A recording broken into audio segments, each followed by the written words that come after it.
سچائی کے راستے پر گامزن ہو جا، سچائی کے راستے پر چل، اللہ کے قریب ہو جائے گا۔ پھر فرماتے اگر تو چاہتا ہے کہ تجھے اللہ کا قرب حاصل ہو، اگر تو اللہ کا قرب حاصل کرنا چاہتا ہے تو یاد رکھ، دل کو نرم کر۔ کیا کر؟ دل کو نرم کر اور معاف کرنے والا بن، تو اللہ کا قرب بھی حاصل کر لے گا۔ یعنی لوگوں کو معاف کرنے والا بنو، اللہ تبارک و تعالی کا قرب حاصل کر جاؤ گے۔ اور جناب سب سے بڑی چیز، اگر چاہتے ہو کہ اللہ کے قریب ہو جاؤ تو حضرت مولانا روم رحمت اللہ علیہ ارشاد فرماتے ہیں، جناب آج کے اس دور کے اندر، آج پورے یورپ کے اندر جا کر کے دیکھیں، سب سے زیادہ جس شاعر کو پڑھا جاتا ہے اس شاعر کا نام مولانا روم رحمت اللہ علیہ ہے۔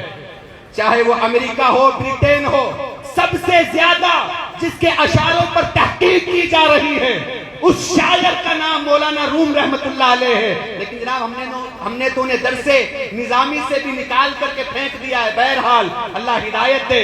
مولانا روم ارشاد فرماتے ہیں، یک زمانہ صحبت با اولیاء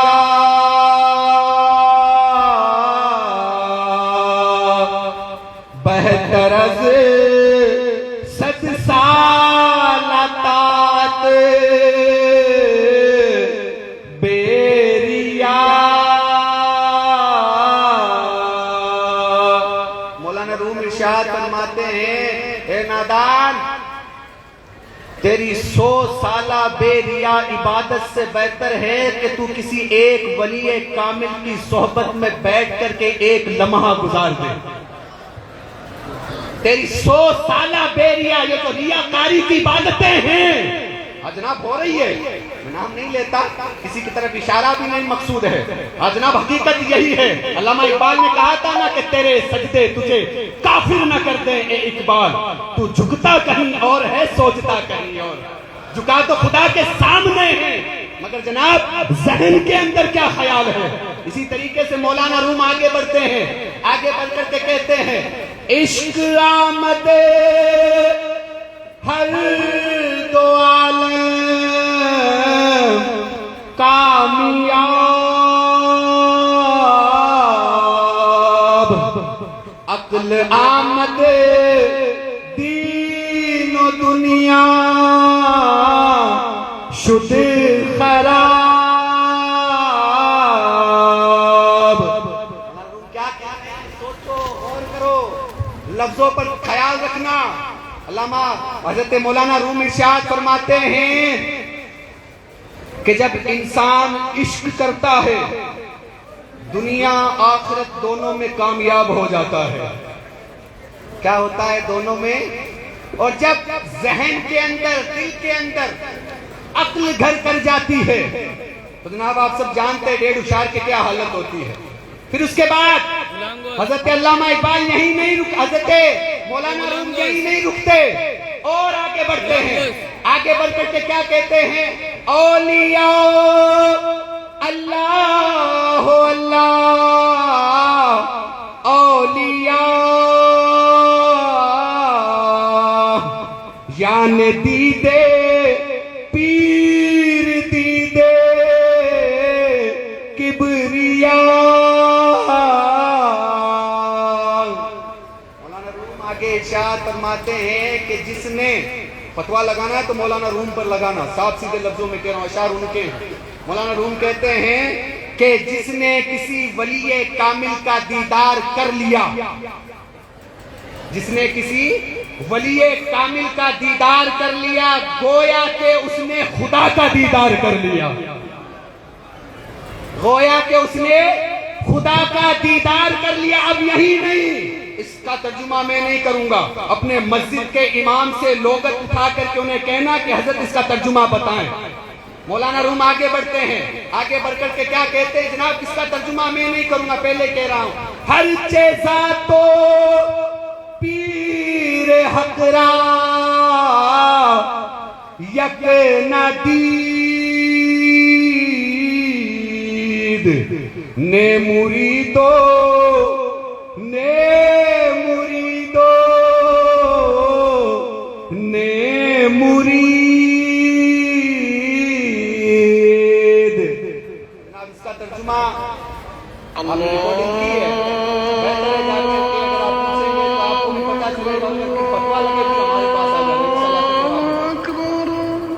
اب آگے بڑھے ایک چھوٹا سا قصہ کہہ کر کے آپ سے رخصت ہوتا ہوں.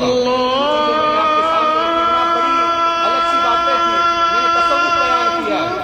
جناب الحمدللہ ہمارا جو تعلق ہے وہ آپ سب جانتے ہیں, خانقاہوں سے ہیں. نہ تو ہم اپنے اسلاف کے رستوں کو چھوڑ سکتے ہیں نہ ان رستوں سے ہٹ سکتے ہیں. صاف سیدھی سی بات ہے. چاہے کوئی کیسا بھی ہو, جیسا بھی ہو, ویسا بھی ہو, آئی ڈونٹ کیئر, کوئی فرق نہیں پڑتا. ہم اپنے اسلاف کے رستے پر قائم ہیں, اسی پر جیئیں گے, اسی پر مریں گے.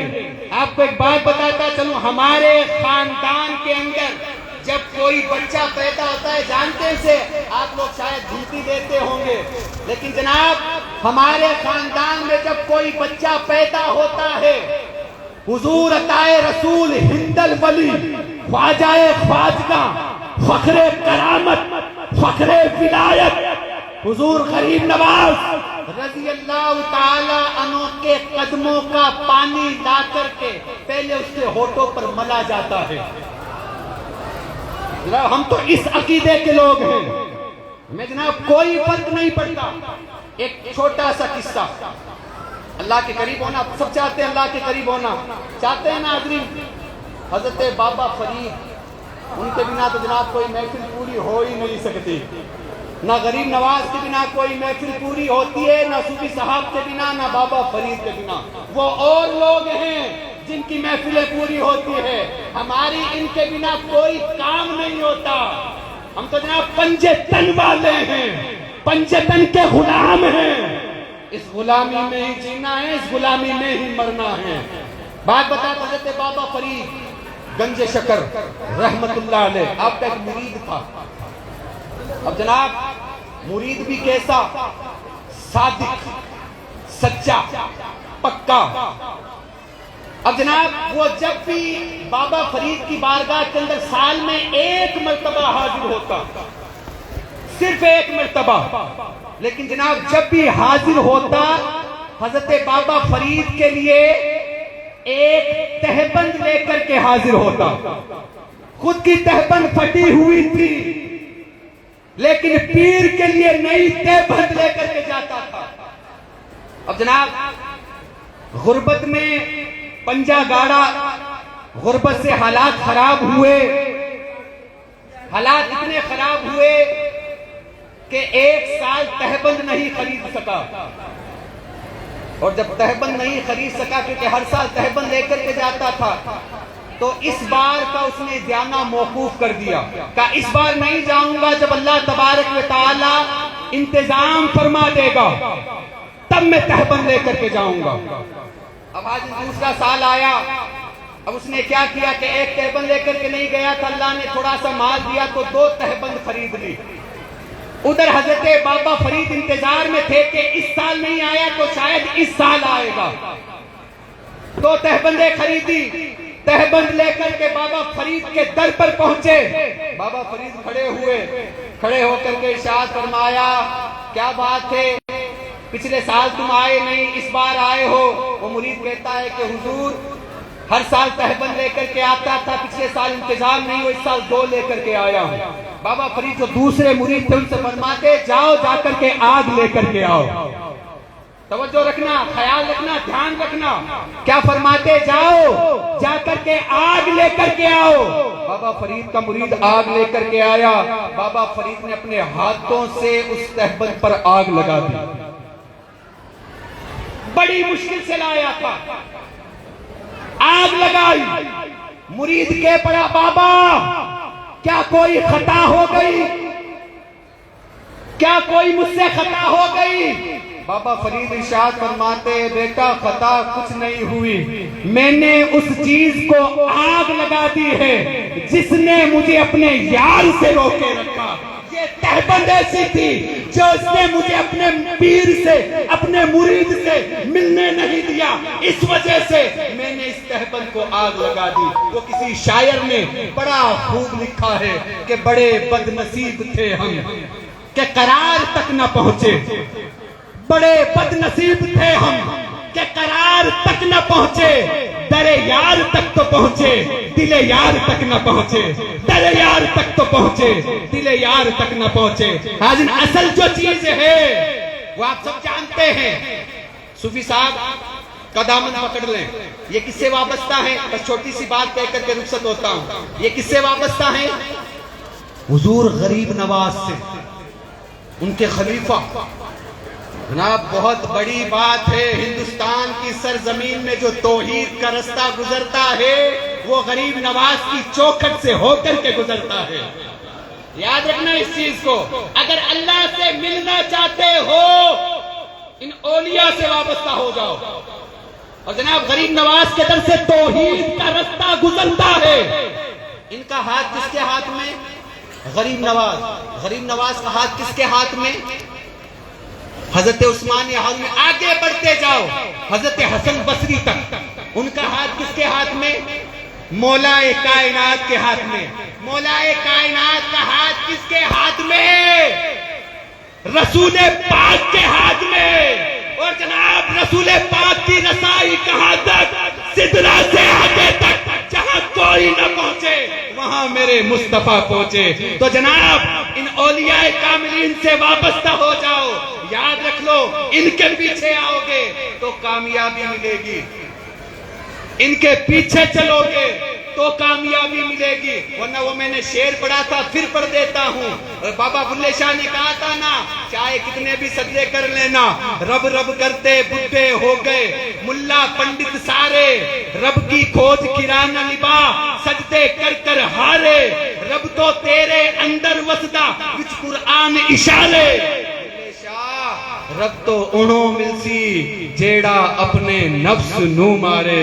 اللہ تبارک و تعالیٰ کی بارگاہ میں دعا ہے اللہ پاک ہماری اس حاضری کو قبول فرمائے، اور اللہ پاک کی بارگاہ میں دعا کرتا ہوں کہ اللہ پاک اپنے حبیب علیہ الصلوۃ والتسلیم کے طفیل و صدقے سے تمام امت مسلمہ کی جان مال آل اولاد کی حفاظت فرمائے، اور اللہ رب العزت بالخصوص جو مومن مسلمان بیمار ہیں انہیں شفا عطا فرمائے، جو مفلس ہیں انہیں دولت عطا فرمائے، جو بے روزگار ہیں انہیں روزگار عطا فرمائے، بالخصوص فلسطین غازہ کے مسلمانوں کی غیبی مدد فرمائے۔ اور اللہ رب العزت کی بارگاہ میں دعا ہے کہ اللہ پاک ہر سال اسی طریقے سے ہمیں اس محفلوں میں آنے کی سعادت نصیب فرمائے، اور اللہ رب العزت کی بارگاہ میں دعا کرتا ہوں کہ جتنے حاضرین اس محفل کے اندر حاضر ہیں، ہمارے دلوں کے اندر جو جو جائز تمنائیں ہیں اللہ پاک ان تمام جائز خواہشاتوں کو تمناؤں کو پورا فرمائے، صوفی صاحب کا صدقہ تمام دنیا والوں کو عطا فرمائے۔ وما علینا الا البلاغ والحمدللہ رب العالمین، لا الہ الا اللہ۔